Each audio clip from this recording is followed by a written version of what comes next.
The BTK Killer, the double life of Dennis Rader. In the quiet suburbs of Wichita, Kansas during the 1970s and 1980s, a monster walked among the community wearing the mask of an ordinary man.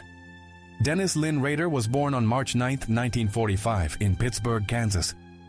He grew up in a seemingly normal working-class family, the son of a former U.S. Marine.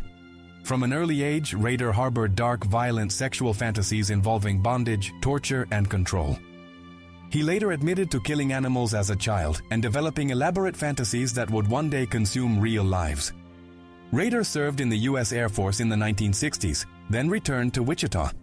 In 1971, he married Paula Dietz, a church-going woman. They had 2 children, a son and a daughter. Rader worked various jobs, including at the Coleman Company, and later installed security systems for ADT, a role that gave him intimate knowledge of homes and alarm systems across the city. He graduated from Wichita State University with a degree in criminal justice in 1979.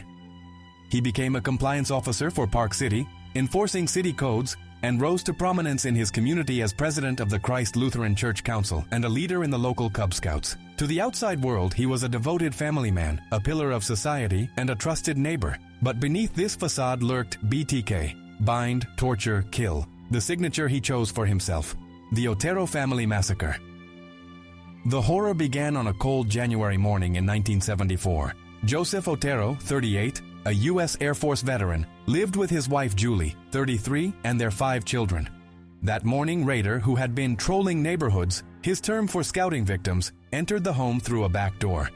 He confronted the family at gunpoint. Using cord from Venetian blinds and other items in the house, he bound Joseph, Julie, and their 2 younger children, Joseph II and Josephine. Rader suffocated Joseph with a plastic bag while the family watched in terror. He did the same to young Joey. Julie was strangled with a rope. Then Rader took Josephine to the basement and hanged her from a sewer pipe. The older Otero children returned from school to discover the nightmare. This quadruple murder marked the beginning of a reign of terror. Months later, on April 4th, Rader targeted 21-year-old Catherine Bright. When she and her brother Kevin returned home, Rader held them at gunpoint. Catherine fought back fiercely, but Rader stabbed her multiple times. Kevin was shot but miraculously survived. Rader's next known victim was 24-year-old Shirley V. in Relford. On March 17, 1977, he forced her children into the bathroom and tied them up before strangling Shirley. He later admitted he intended to kill the children too, but spared them when they cried. On December 8th, he targeted Nancy Fox, 25. He bound her with her own stockings and strangled her. Before leaving, he called the police to report the murder, taunting them anonymously. After these killings, Rader went quiet for years, but the fear lingered. Wichita lived under the shadow of an unknown predator. The taunting letters and communications.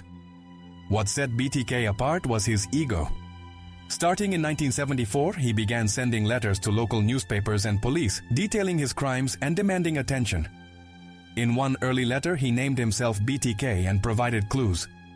He toyed with investigators, living his double life. In 1985, Rader killed Maureen Hedge, a neighbor in Park City. He dumped her body in a ditch and even photographed the scene. In 1986, Vicky Vegerle, 28, was murdered in her home. Rader posed as a telephone repairman to gain entry. Finally, in 1991, 62-year-old Dolores Davis was killed. This was his last known murder. For over a decade, BTK was dormant.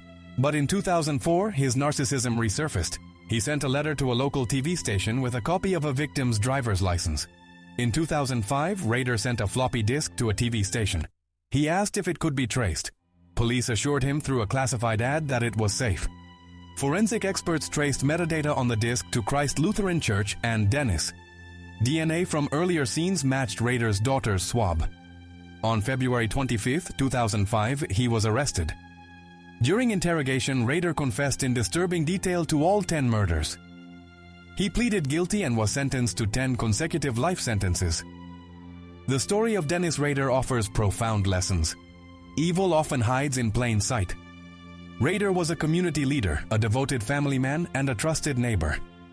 This reminds us to look beyond surface appearances.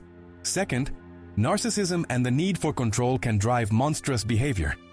Third, technology and forensics evolve. The floppy disk mistake highlights how digital traces can catch even careful killers. Finally, Rader's case proves that while monsters exist, justice can prevail through determination, science, and human resilience. Thank you for watching True Crime Story IAAI. If you enjoyed this video, please support the channel by clicking like, share, and subscribe. Your support helps us continue bringing you compelling real crime stories and unsolved mysteries from around the world. Don't forget to turn on the notification bell so you don't miss our next story. What are your thoughts on this case? Share your thoughts in the comment section below. Thank you for watching. See you in the next mystery.